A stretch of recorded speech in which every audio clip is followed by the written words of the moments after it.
నమస్తే అండి. ఈ వీడియోలో లైనింగ్ బ్లౌజ్ స్టిచ్చింగ్ గురించి చెప్పబోతున్నానండి. స్టిచ్చింగ్ చూపెట్టబోతున్నాను. లైనింగ్ బ్లౌజ్ను ఏ విధంగా స్టిచ్ చేసుకోవాలి, ఎక్కడా కూడా ముడత అనేది రాకుండా, అలాగే స్ట్రెయిట్ క్లాత్ తీసుకొని అంటే శారీలో పీస్ని తీసుకొని పైపింగ్ ఏ విధంగా వేయాలి, అది కూడా థ్రెడ్ లేకుండా ఏ విధంగా వేయాలో చూపెడుతున్నాను. చూస్తున్నారు కదా, ఈ బ్లౌజు స్టిచ్చింగ్ ఇలా హార్మోల్లో కూడా ప్లేస్ గుర్తు ఏ విధంగా వస్తుందనేది ఈ వీడియోలో అయితే చూపెడుతున్నానండి. వీడియో ఎక్కడ స్కిప్ చేయకుండా చూడండి ఫ్రెండ్స్. వీడియో కనుక నచ్చినట్లయితే ప్లీజ్ లైక్ చేయండి. అలాగే కొత్తగా చూస్తున్న వారైతే ప్లీజ్ ఛానల్ని సబ్స్క్రైబ్ చేయండి ఫ్రెండ్స్. అలాగే మీకు ఒక్క సెకండ్ కాదండి లైక్ ఇవ్వడం అనేది, ప్లీజ్ ఒక లైక్ అనేది ఇవ్వండి.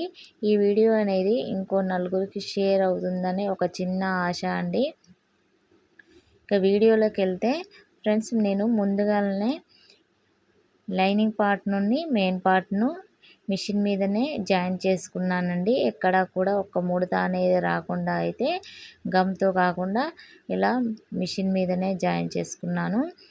ఈ శారీలోని ఈ బ్లౌజ్ పీస్ అయితే ఇలా ముట్టుకుంటే జారిపోతుందండి. చాలా స్మూత్గా ఉంది. కాకపోతే నేను ఎక్కువగా గమ్ పెట్టి ఇవి జాయింట్స్ చేసుకోనండి. లైనింగ్ పార్ట్ను మెయిన్ పార్ట్ను ఎక్కువగా మిషన్ మీదనే స్టిచ్ చేసుకుంటాను. ఎప్పుడో ఒక్కసారి అయితే గమ్ పెట్టి అయితే జాయిన్ చేసుకుంటానండి. ఎక్కువగా అయితే మిషన్ మీదనే జాయిన్ చేసుకుంటాను. ఆ వీడియో కూడా నిన్న పోస్ట్ చేశానండి. మీకు ఒకవేళ ఇంట్రెస్ట్ ఉంటే చూడండి ఫ్రెండ్స్. ఈ వీడియో కింద లింక్ అనేది పెడతాను. ముందు అయితే బ్యాక్ పార్ట్ తీసుకొని ఇలా 1/2 ఇంచు ఖర్చుతోనైతే బ్యాక్ డాట్స్ అనేటివి వేసుకుంటున్నానండి. నేను చెప్పాను కదా ఇంతకుముందు స్టిచ్చింగ్ వీడియోలో, ప్రతి డాట్కి అయితే 2 స్టిచెస్ అనేటివి వేస్తానని. ఆ విధంగానే నాకు అలవాటు అయిపోయిందండి. నేను ఇలా ఒక్కొక్క డాట్కి అయితే ఇలా డబుల్ స్టిచ్ అనేది వేసుకుంటూ వస్తాను. ఇప్పుడైతే బ్యాక్ పార్ట్కు డాట్స్ అనేది వేసుకున్నాను. తర్వాత సేప్ పట్టీ కొరకు ఇక్కడ మెయిన్ పీస్కు ఇలా కొంచెం క్లాత్ అనేది తక్కువ అయిందండి. అందుకొరకైతే దానికి సరిపడా క్లాత్ని అయితే నేను ఇలా కట్ చేసుకొని జాయిన్ చేసుకొని పైన టాప్ స్టిచ్ అనేది వేసుకుంటున్నాను. మీరు కూడా ఇలా క్లాత్ ఎప్పుడైనా తక్కువ వచ్చేది ఉంటే, క్లాత్ అనేది సరిపోకపోతే ఇలా ఎక్కడైతే క్లాత్ సరిపోదో అలా దానికి కావాల్సినంత పీసునైతే వేసుకొని ఇలా అతుకనేది వేసుకోండి. ఇందులో కొంచెం క్లాత్లు అనేటి ఈ బ్లౌజ్ పీసు కొంచెం చిన్నగా వచ్చిందండి. మళ్ళీ అందులో ఫుల్ హ్యాండ్స్ కదా, అందుకే క్లాత్ అనేది సరిపోలేదు. అందువలన ఈ సేప్ పట్టీకి అనేది అతుకు అనేది పడుతుంది. సేప్ బెల్ట్కు ఇలా 2 సేప్ పట్టీలకు కావాల్సిన క్లాత్కి అయితే అతుకులు అయితే వేసుకున్నానండి. తర్వాత వీటికి లైనింగ్ పీసులు వేస్తాం కదా మనము సేప్ పట్టీ కొరకు, ఇంకా ఎక్స్ట్రా పీసులు అనేటివి కావాలి కదా, దాని కొరకు అయితే నేను ఇలా లైనింగ్ పీసులను 2 అంటే ఒక సేప్ పట్టీకి 2, ఇంకొక సేప్ పట్టీకి 2 కావాల్సినంత వాటిని ఇలా మెయిన్ పీస్ మీద వేసుకొని ఇలా ఒక స్టిచ్ అయితే వేసుకుంటూ వస్తున్నానండి. ఇక్కడ మీరు 3 క్లాతులతోనైనా సేప్ పట్టీ స్టిచ్ చేసుకోవచ్చు, లేదా 4 క్లాతులతోనైనా సేప్ పట్టీ అనేది స్టిచ్ చేసుకోవచ్చు. ఇక్కడ నేను 3 క్లాతులే పెట్టాను కానీ ఇక్కడ స్టిచ్ చేస్తున్నాను చూడండి. సైడ్కు ఇటువైపున కుడివైపున క్లాత్ అనేది నాకు కొంచెం ఎక్కువగా ఉంది. దాని వలన నాకు సేప్ పట్టీ మందంగా ఉంటుంది. అందువలన నేను 3 క్లాతులతోనే ఇలా సేప్ పట్టీని అనేది స్టిచ్ చేసుకుంటూ వచ్చానండి. ఇలా జాయిన్ చేసుకున్న స్టిచ్ మీదకి వెళ్ళి మళ్ళీ ఒక టాప్ స్టిచ్ అయితే రెండింటికి వేసుకుంటూ వస్తున్నాను. ఇలా సేప్ పట్టీ స్టిచ్ చేయడం చాలా ఈజీ అండి. అంటే కొత్తగా నేర్చున్న వారికి ఒకవేళ సేప్ పట్టీ ముందుగాల కొలతలు అనేటివి ఎక్కువ తక్కువ అయ్యేది ఉంటే ఇలా మిషన్ మీదనే సేప్ పట్టీ కొరకైతే ఇలా క్లాత్లు అనేటివి జాయిన్ చేసుకొని తర్వాత సేప్ పట్టీ షేప్లో అయితే సేప్ పట్టీని అనేది కట్ చేసుకోవచ్చండి. ఇలా కింది వైపున అంటే మెయిన్ క్లాత్ పైన, లైనింగ్ క్లాతులు కింది వైపున ఉండి సమానంగా అనుకుంటూ క్లాత్ అనేది పైకి లేవకుండా అణిగేటట్టు ఉండేటట్టు అయితే ఒక స్టిచ్ అనేది రెండింటికి వేసుకున్నానండి. చూడండి ఇక్కడ నేను మెయిన్ క్లాత్ మించెల్లి అయితే స్టిచ్ చేసుకుంటూ వచ్చాను. ఒక సేప్ బెల్ట్కు ఇంకొక దానికి లైనింగ్ పార్ట్, ఇది లైనింగ్ పార్ట్ మించెల్లి స్టిచ్ చేసుకుంటూ వస్తున్నాను. అంటే ఒక్క సైడ్ వైపునే ఇలా ఆ స్టిచ్ ఇప్పుడు వేసుకునే స్టిచ్ సేమ్ సేప్ పట్టి ఆకారం మాదిరిగా వేసుకుంటూ వచ్చాను. తర్వాత ఇక్కడ చూడండి దానికి రివర్స్లో అంటే సన్నం నుండి మళ్ళీ సేప్ పట్టీకి వచ్చే ఆకారంలో ఇలా ఒక స్టిచ్ అనేది వేసుకుంటూ వచ్చానండి.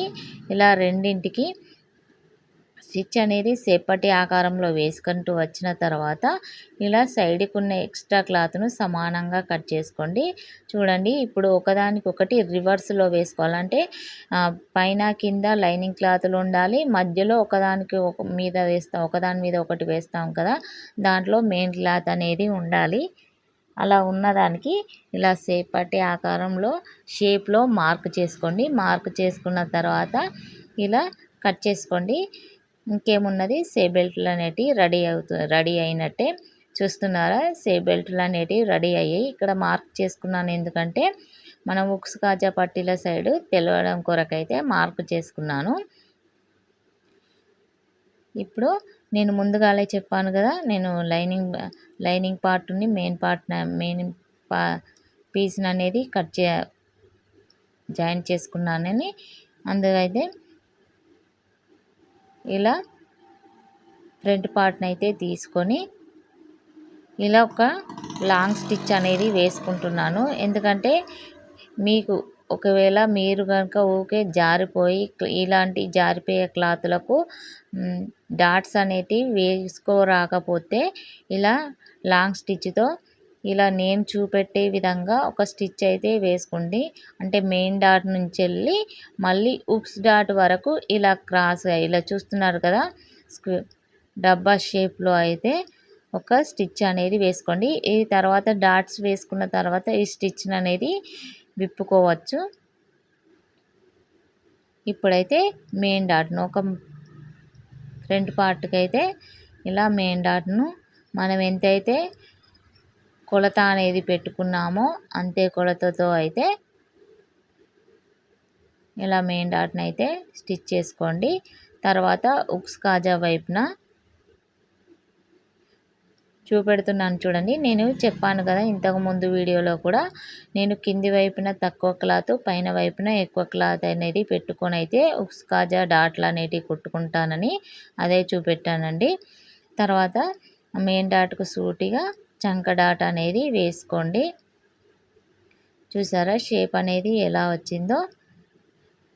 తర్వాత నేను ఇంకొక స్టిచ్ అనేది కూడా వేసుకుంటూ వస్తున్నాను. ఇలా షేప్ అనేది అయితే ఒక పార్ట్కి అయితే వచ్చింది.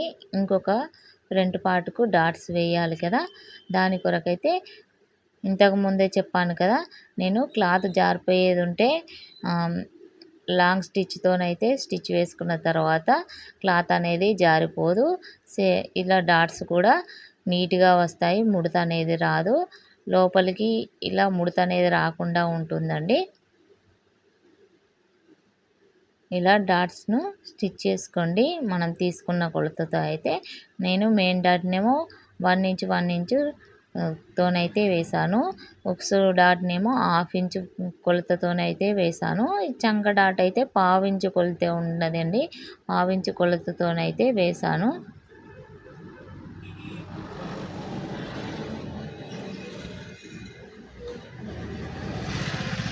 ఇలా ఈ పార్ట్ కూడా డాట్స్ అనేటివి వేసుకున్న తర్వాత షేప్ అనేది ఈ విధంగా వచ్చిందండి. ఇప్పుడు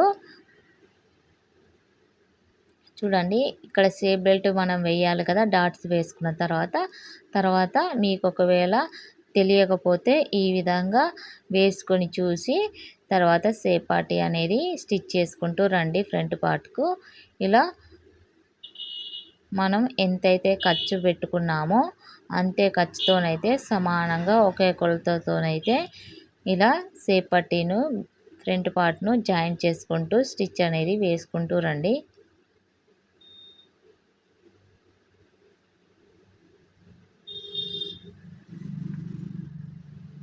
ఇలా డబుల్ స్టిచ్ వేసిన తర్వాత ఎక్స్ట్రా పోగును కట్ చేసుకొని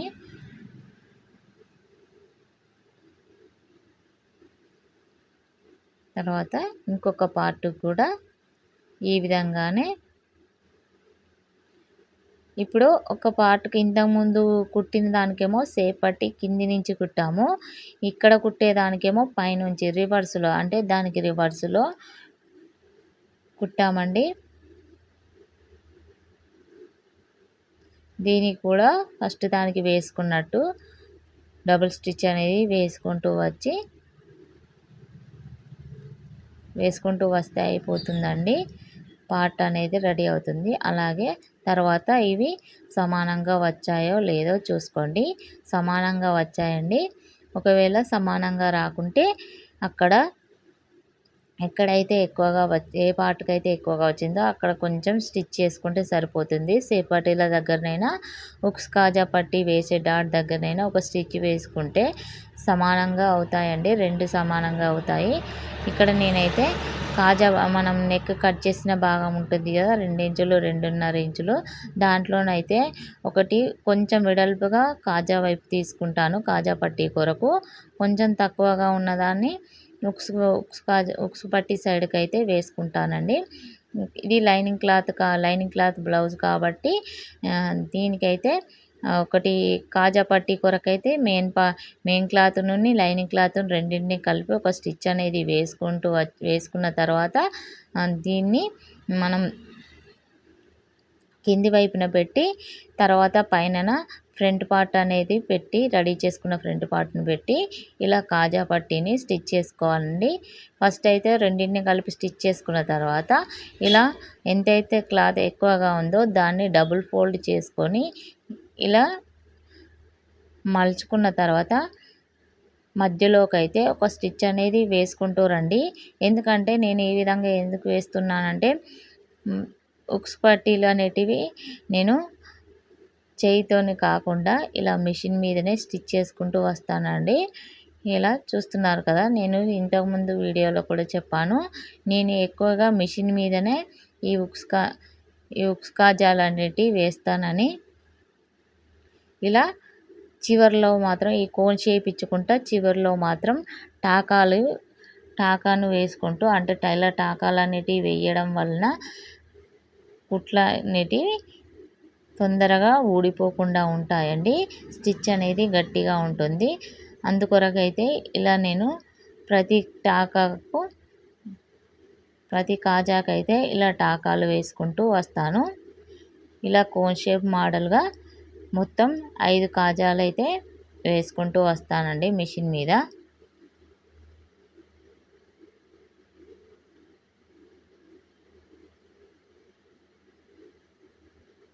ఇలా మిషన్ మీద కాజాలు వేసిన తర్వాత ఎక్స్ట్రా ఏమైనా పోగులు ఉంటే కట్ చేసుకున్న తర్వాత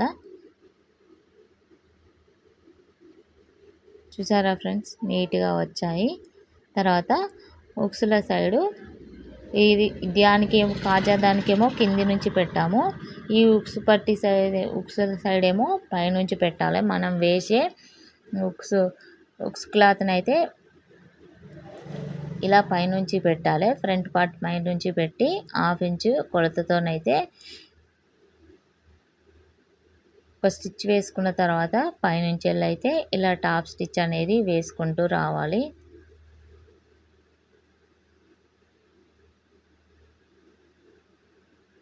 తర్వాత ఎక్స్ట్రా ఉన్న క్లాత్ను మలిచి తర్వాత డబుల్ ఫోల్డ్ చేసి ఉక్స్ పట్టీని అయితే స్టిచ్ చేసుకోవాలి.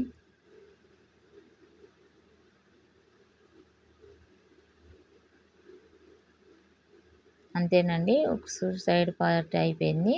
ఇప్పుడు రెండింటిని అయితే చూపెట్టాను, రెండు సమానంగా వచ్చాయి. తర్వాత బ్యాక్ పార్ట్కి అయితే ఇలా నడుము పట్టీనైతే రెడీ చేసుకున్నాను. ఇంచు క్లాత్ తీసుకొని అలా అందులో అయితే పావించు కొలతతోనైతే ఒక చివరని స్టిచ్ చేసుకొని ఉక్సు బెల్ట్ అయితే బ్యాక్ పార్ట్ హెమ్మింగ్ బెల్ట్ అయితే రెడీ చేసుకున్నాను. తర్వాత బ్యాక్ పార్ట్ మీద పావించు కొలతతో అయితే మనం ఎక్కడైతే డాట్స్ వేసుకున్నామో అక్కడ మనం బెల్ట్కి ఉపయోగించే క్లాత్ను కొంచెం మలుచుకొని స్టిచ్ చేసుకుంటూ రావాలి. తర్వాత పైనుంచి వెళ్ళి ఒక టాప్ స్టిచ్ అనేది ఇలా నీట్గా వేసుకుంటూ రావాలండి. క్లాత్ అనేది పైకి లేవకుండా ఉండడం కొరకే ఈ టాప్ స్టిచ్లు అనేది వేస్తాము.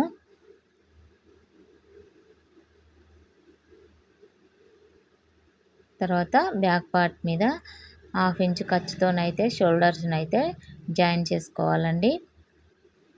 ఇలా ఫ్రంట్ బ్యాక్ పార్టులను 1/2 ఇంచ్ కొలతతోనైతే షోల్డర్స్ని జాయిన్ చేసుకోవాలండి.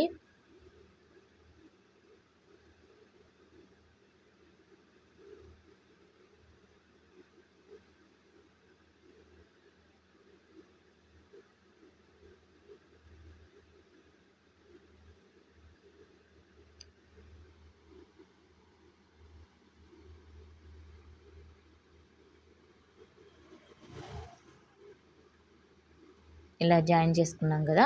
ఇప్పుడు పైపింగ్ కొరకైతే చీరలో కొంచెం క్లాత్ అనేది తీసానండి, పైపింగ్ వేయమన్నది ఆమె.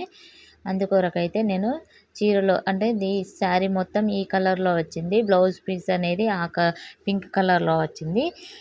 పైపింగ్ వేస్తే కూడా బాగుంటుంది కదా అని ఆమె చెప్పింది. సరే అని నేనైతే చీరలో క్లాత్ అయితే కొంచెం అయితే తీస్తాను అని చెప్పాను. సరే అన్నది. నేను కొంచెం క్లాత్ అయితే తీసి ఈ విధంగా ఇంచు వెడల్పుతోనైతే నేను సరిపోయేంత ముక్కలను కట్ చేసుకొని, పొడవు ముక్కలను కట్ చేసుకొని ఇలా జాయిన్ చేసుకొని అయితే నేను పైపింగ్కి అయితే రెడీ చేసుకున్నానండి. ఈ క్లాత్ను ఇలా ఇంచు క్లాత్లో ఇలా ఒక చివరన కొంచెం మలుచుకుంటూ ఇలా స్టిచ్ అనేది వేసుకుంటూ వచ్చాను. మొత్తం క్లాత్ మొత్తం ఇలా సమానంగా ఒక స్టిచ్ అయితే వేసుకుంటూ వచ్చాను. దీంతోనైతే నేను ఇప్పుడు పైపింగ్ అనేది వేస్తానండి. ఇలా కాజాల వైపు నుండి అయితే ఫస్ట్ మనం స్టిచ్ వేసుకుంటూ రావాలి. ఇలా క్లాత్ను మడుచుకుంటే ఖర్చు అనేది మనకు తర్వాత కనిపించదండి. అందుకొరకైతే క్లాత్ను కొంచెం ఆ విధంగా కాజా పట్టి వైపున పెట్టుకొని అలా వీడియోలో చూపించినట్టు క్లాత్ను కొంచెం మలుచుకుంటూ పావించు కన్నా తక్కువ కుట్టాలండి. ఎందుకంటే ఇది పైపింగ్ కాబట్టి మనం వేసే కుట్టు మాత్రం పావించు అంటే టేప్లో 2 గీతలు ఉంటాయి కదా, ఆ 2 గీతల మందమే సమానంగా క్లాత్ని అయితే ముడతలు లేకుండా సమానంగా బాగా ఇగ్గద్దండి. క్లాత్ను ఇగ్గకుండా అంటే కింద బ్లౌజ్ పీస్ క్లాత్ నుండి ఈ వేసే క్లాత్ను పట్టి క్లాత్ను కూడా ఎక్కడ ఇగ్గకుండా మెల్లగా సమానంగా నీట్గా ఒకే కొలతతోని ఎంతైతే కొలత పెట్టామో అంతే కొలత ఎంత అయితే అంటే 1/2 ఇంచ్ అలా పెట్టద్దండి. పైపింగ్ కాబట్టి 1/2 ఇంచు కన్నా తక్కువనే పెట్టుకోవాలి. అలా స్టిచ్ అయితే వేసుకుంటూ రావాలి. ఇక్కడ షోల్డర్స్ మీద ఉన్న జాయింట్ క్లాత్ ఉంటుంది కదా, ఖర్చు క్లాత్ అనేది, అది ఎప్పుడూ కూడా బ్యాక్ సైడే ఉండాలండి, ఫ్రంట్ సైడ్ ఉండకూడదు. ఫ్రంట్ సైడ్కి ఉంటే భుజాలు జారినట్టు అయ్యి ఫ్రంట్ పార్ట్ అనేది ముందుకు వస్తుంది. కాబట్టి ఎప్పుడు కూడా ఆ షోల్డర్స్ ఖర్చు అనేది బ్యాక్ సైడే ఉండాలండి. తర్వాత ఇలా మొత్తం క్లాత్ అంతా కుట్టిన తర్వాత ఈ మూలలు ఉంటాయి కదా, మూలల కాడ చిన్న చిన్న కట్స్ అనేటివి ఇచ్చుకుంటూ రావాలి. ఎందుకంటే మూలలు అనేది కరెక్ట్గా తిరుగుతుంది, షేప్ అనేది కూడా కరెక్ట్గా వస్తుంది. ఈ మూల అనేది తిరగటానికైతే ఇలా మూలల మీద మాత్రం కంపల్సరీ చిన్న చిన్న కట్స్ అన్ని ఇచ్చుకుంటూ రావాలి. తర్వాత ఇలా మొత్తం కట్స్ అన్నిటి ఇచ్చుకున్న తర్వాత చూస్తున్నారు కదా, క్లాత్ను ఈ విధంగా సన్నగా మీరు ఎంతైతే లోపలికి అనుకుంటారో క్లాత్ను అంత లోపలికి అనుకోవాలి. క్లాత్ను మొత్తం లోపలికి అనుకోవాలండి. థ్రెడ్ వేస్తే ఇంకో 10 రూపాయలు ఎక్స్ట్రా అయితే అంటే అవద్దన్నది. అందుకే అయితే నేను ఈ క్లాత్ని ఇలా సన్నగా పైపింగ్ అనేది మెల్లగా సన్నగా వేసుకుంటూ వస్తున్నాను. క్లాత్ను మొత్తం లోపలికి అనుకుంటా ఇలా స్టిచ్ అనేది వేసుకుంటూ వస్తున్నానండి. ఇలా వేసుకుంటూ రావడం వల్ల పైపింగ్ సన్నగా నీట్గా కనిపిస్తుంది.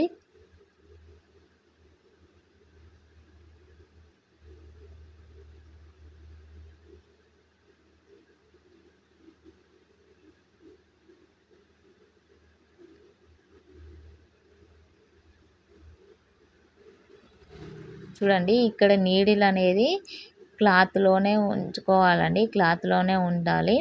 నీడిల్ క్లాత్లోనే ఉంచి ఆ పాదంను పైకి లేపుకుంటూ మనకు అవసరమైన కాడ ఇలా క్లాత్ను అనేది లోపలికి అనుకుంటూ స్టిచ్ అనేది వేసుకుంటూ రండి.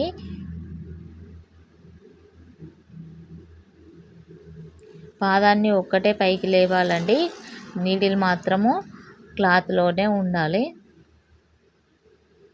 ఇలా మొత్తం సమానంగా అనుకుంటూ స్టిచ్ అయితే వేసుకుంటూ రండి.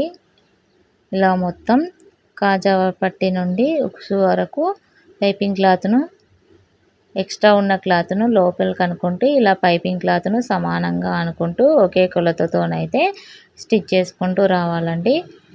ఇలా నేను మొత్తం చేసుకుంటూ వచ్చానండి.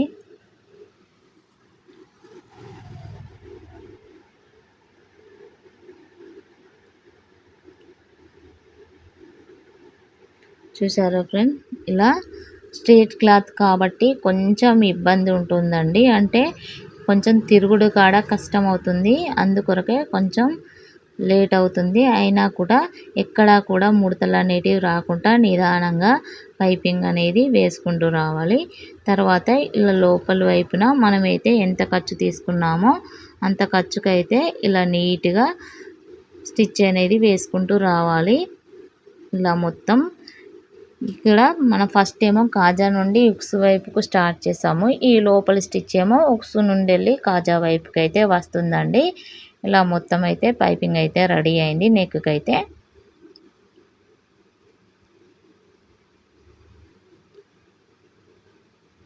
ఇలా మొత్తం పైపింగ్ అయితే రెడీ అయిందండి. తర్వాత హ్యాండ్స్ కూడా నెక్కి అయితే ఏ విధంగా వేసుకున్నామో అదే పావించు కన్నా తక్కువ కొలతతోనైతే హ్యాండ్స్ కూడా పైపింగ్ వేసుకుంటూ రావాలండి.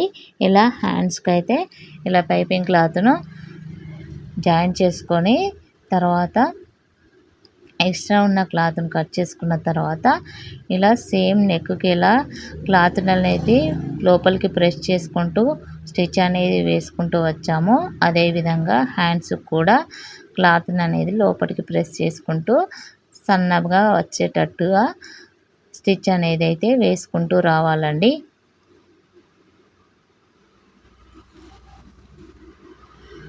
అలాగే ఫ్రెండ్స్, వీడియో కనుక నచ్చినట్లయితే ప్లీజ్ ఒక్క లైక్ ఇవ్వండి, ఛానల్ను సబ్స్క్రైబ్ చేయండి ఫ్రెండ్స్. నాకు ఒక్కొక్కరికి 6 నెలలకే చాలా సబ్స్క్రైబర్లు అవుతున్నాయి, అదేందో కానీ నాకైతే సబ్స్క్రైబర్స్ అస్సలు రావడం లేదండి. కొంచెం ప్లీజ్ సపోర్ట్ చేయండి ఫ్రెండ్స్, కొంచెం సపోర్ట్ చేసి ఛానల్ని సబ్స్క్రైబ్ చేయండి ఫ్రెండ్స్, ఒక లైక్ అయితే ఇవ్వండి ఫ్రెండ్స్. ఇలా మొత్తం హ్యాండ్స్కి అయితే పైపింగ్ అనేది వేసుకుంటూ రావాలి.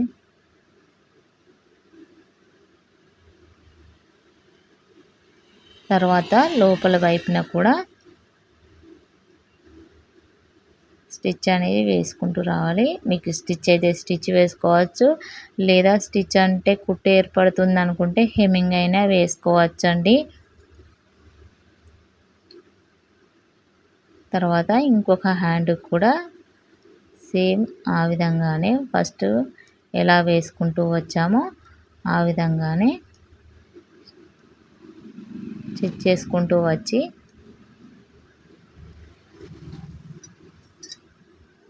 ఇలా మొత్తం స్టిచ్ చేసుకుంటూ సమానంగా నీట్గా వచ్చేటట్టు స్టిచ్ చేసుకుంటూ వచ్చి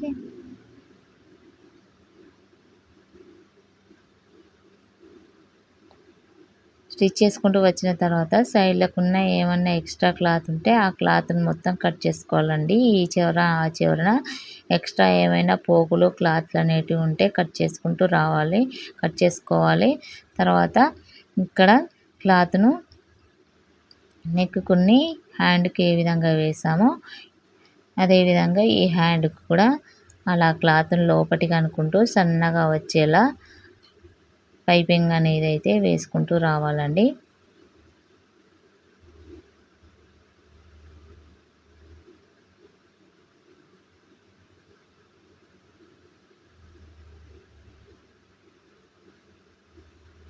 ఇలా లోపలి వైపున కూడా ఒక స్టిచ్ అనేది వేసుకుంటూ రావాలి.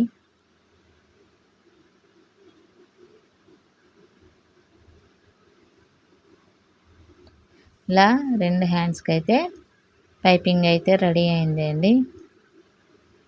హ్యాండ్స్ అయితే రెడీ అయ్యాయి.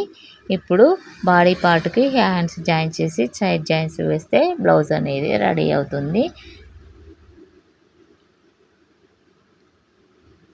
చూసారా అండి, ఫ్రంట్ పార్ట్కు మనం లోత్ అనేది తీసాం కదా, అదే నేను ఇక్కడ చూపెడుతున్నాను. 2 హ్యాండ్స్కి అయితే లోత్ అనేది ఎంత పర్ఫెక్ట్గా వచ్చిందో చూడండి. నేను నిన్నటి వీడియోలో కూడా హ్యాండ్కు లోత్ అనేది ఏ విధంగా తీయాలో అని కూడా చూపెట్టాను. అలాగే ఇక్కడ చూడండి ఫ్రెండ్స్, నేను షోల్డర్ వైపు నుండి నేను ఇలా ఇప్పుడు మనం జాయింట్స్ వేస్తాం, జాయింట్ అనేది ఇచ్చేస్తాం కదా, అంటే బ్యాక్ పార్ట్కు ఫ్రంట్ హ్యాండ్స్ అనేది జాయిన్ చేస్తాం కదా, అది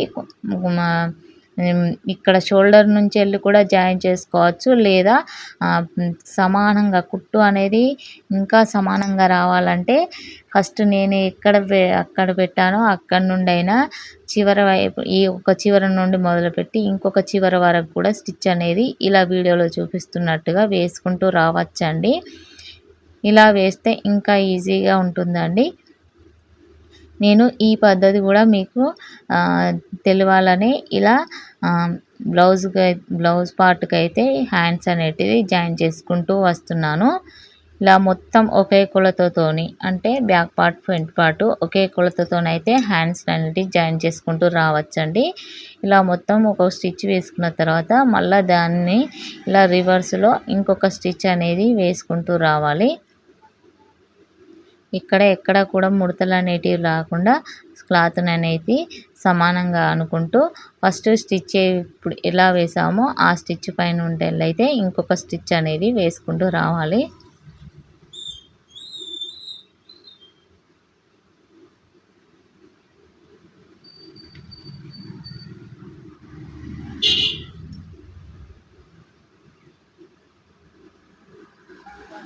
ఇలా ఎక్స్ట్రా ఏమైనా క్లాత్ ఉంటే చివర్లకు ఆ క్లాత్ను కట్ చేసుకోండి.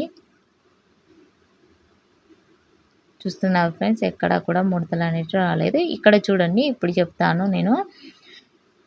ఇలా ఉందా, మనం కట్టించుకుంటాం కదా హ్యాండ్ కాడ, అది కరెక్ట్ షోల్డర్ మీద ఉండేటట్టు చూసుకొని మనం రెండు చేతులతో ఇలా క్లాత్లను, అంటే బ్లౌజ్ పార్ట్ను హ్యాండ్ పార్ట్ను పట్టుకుంటూ ఎక్కడికైతే చివరిగా వస్తుందో అక్కడికి క్లాత్ను అనేది సమానంగా పట్టుకుంటూ వచ్చి స్టిచ్ అనేది వేసుకుంటూ రావడమేనండి. చూడండి, ఇలా ఒకే కొలతతో సమానంగా అనుకుంటూ, ఇక్కడ షోల్డర్స్ అయితే బ్యాక్ పార్ట్ వైపునే ఉండాలండి. షోల్డర్స్ ఖర్చు అనేది ఇక్కడ చూడండి, ఇక్కడ కట్టించుకున్నాం కదా హ్యాండ్ కాడ, అది కరెక్ట్గా షోల్డర్ కుట్టు ఎక్కడ వేసామో అక్కడికి ఉండాలి కదా, కరెక్ట్గా అక్కడికే వస్తుందండి. ఇలా సమానంగా మనం ఎంతైతే ఖర్చు పెట్టుకున్నామో పావించు ఖర్చు హాఫించు ఖర్చు అంతే ఖర్చుతోనైతే సమానంగా ఒక స్టిచ్ వేసుకుంటూ రండి. ఇలా స్టిచ్ వేయడం అలవాటు చేసుకున్నాం అనుకోండి, చాలా ఈజీగా ఉంటుంది, చాలా సింపుల్ అండి. ఇలా మళ్ళీ ఒక స్టిచ్ను ఫస్ట్ వేసిన స్టిచ్ నుంచి అయితే ఇంకొక స్టిచ్ అయితే వేసుకుంటూ రావాలి. ఇక్కడ దారం అవుతుంది. తర్వాత అలా వేసుకున్న తర్వాత ఇలా బ్యాక్ పార్ట్ను డబుల్ ఫోల్డ్ చేసుకొని తర్వాత దానిపైన ఫ్రంట్ పార్ట్లను ఈ విధంగా ఒకదానిపైన ఒకటి వేసుకోవాలండి. వేసుకున్న తర్వాత ఆది బ్లౌజ్ తీసుకొని అయితే ఇలా ఆది బ్లౌజ్ కొలతలు అనేటివి, ఫిట్టింగ్ కొలతలు అనేటివి పెట్టుకోవాలి, మార్పు చేసుకోవాలి. ఇలా నేను బ్యాక్ పార్ట్ ఫ్రంట్ పార్ట్లకు అయితే మార్పు చేసుకున్నాను. తర్వాత సైడ్ స్టిచ్ వేయడానికైతే ఇలా ఒకదానిపైన ఒకటి వేసుకొని ఎక్కడైతే ఫిట్టింగ్ కుట్టు పెట్టామో దానికి కొంచెం పక్కకండి, అంటే ఖర్చుకు వదిలేస్తాం కదా, ఆ క్లాత్ పైన అయితే కొన్ని అయితే ఇలా స్టిచ్ వేసుకుంటూ వస్తానండి. నాకైతే ఇలా అలవాటైందండి. నాకు నేర్పించిన ఆమె కూడా నాకు ఈ విధంగానే నేర్పించింది. నాకు ఈ విధంగానే అలవాటైంది కాబట్టి నేను ఈ విధంగానే చూపెడుతున్నానండి. ఎందుకోనండి నాకు ఇలా ఆది బ్లౌజ్ తీసుకొని చంకల పార్ట్‌లో అలా కొలత పెట్టుకుంటూ స్టిచ్ చేయడం అలా రాదండి. ఎక్కువగా నాకు ఇదే అలవాటయింది కాబట్టి నేను ఈ విధంగానే స్టిచ్ చేస్తాను. చూసారా చంక పార్ట్‌లో ప్లస్ గుర్తనేది వచ్చింది. ఇలా ఒక 3, 4 స్టిచ్‌లయితే వేసుకుంటూ వస్తానండి నేను. అంటే ఫిట్టింగ్ కుట్టు కొరకు మార్క్ చేసుకున్నాం కదా! ఆ కుట్టు వరకైతే ఒక 3 కుట్లైనా, 4 కుట్లన్నా వేస్తానండి. ఎందుకంటే ఇక్కడ నాకు దగ్గరికి వచ్చే కస్టమర్‌లయితే 2 కుట్లు, 3 కుట్లు వేస్తే మెచ్చరండి. స్టిచెస్ వేస్తే వాళ్ళకు ఒక 4 కుట్లు, 5 కుట్లన్నా వేయమంటారు. నేను ఒకవేళ 3 స్టిచెస్ అనేటివి వేస్తే, అయ్యో దారం అయిపోతుందనా 2, 3 కుట్లు వేసావు ఇంకొక కుట్టేస్తే ఏమవుతుంది అంటారండి. అందుకొరకైతే నేను ముందే ఒక సైడున 4 స్టిచ్‌లు వేస్తానండి. ఇంకొకరైతే ఇంకొక స్టిచ్ కూడా వేయించుకొని వెళ్తారు. ఎందుకంటే వాళ్ళు ఎప్పుడు లావయ్యేది తెలవదు, ఎప్పుడు బక్కగా అయ్యేది తెలవదని అనుకోనైతే వాళ్ళు ఇంకొక స్టిచ్ ఎక్స్ట్రా స్టిచ్ అనేది కూడా వేసుకుంటారండి. అలాగే నేను కూడా వాళ్ళకి తగ్గట్టుగా 5 స్టిచ్‌లు అనేటివి వేసుకుంటూ వస్తాను. చూసారా హార్మోల్లో ప్లస్ కుర్త్ అనేది వచ్చింది. ఇప్పుడు ఒక సైడ్ వైపున అయిపోయింది కదా! ఇంకొక సైడ్ వైపున కూడా ఇలా క్లాతులను సమానంగా అనుకుంటూ అయితే సైడ్ స్టిచ్‌లు అనేటివి వేసుకుంటూ రావాలి. ఇలా పక్కకున్న ఎక్స్ట్రా క్లాత్‌ను మొత్తము మనం స్టిచ్ వేసుకున్న తర్వాత నీట్‌గా కట్ చేసుకుంటే అయిపోతుందండి. ఇలా ఎక్కువ వచ్చింది క్లాత్ అని టెన్షన్ పడనవసరం లేదు. మనము క్లాతులనైతే సమానంగా అనుకుంటూ అయితే స్టిచ్ అనేటివి వేసుకుంటూ రావాలి. ఇలా ఇంకొక వైపున కూడా నేను స్టిచెస్ అనేటివి వేసుకుంటూ వచ్చిన తర్వాత ఇలా ఎక్స్ట్రా ఉన్న క్లాత్‌ను మొత్తం నీట్‌గా సమానంగా కట్ చేసుకున్నానండి. అంతేనండి, బ్లౌజ్ రెడీ అయిపోయింది. వీడియో కనుక నచ్చినట్లయితే ప్లీజ్ లైక్ ఇవ్వండి.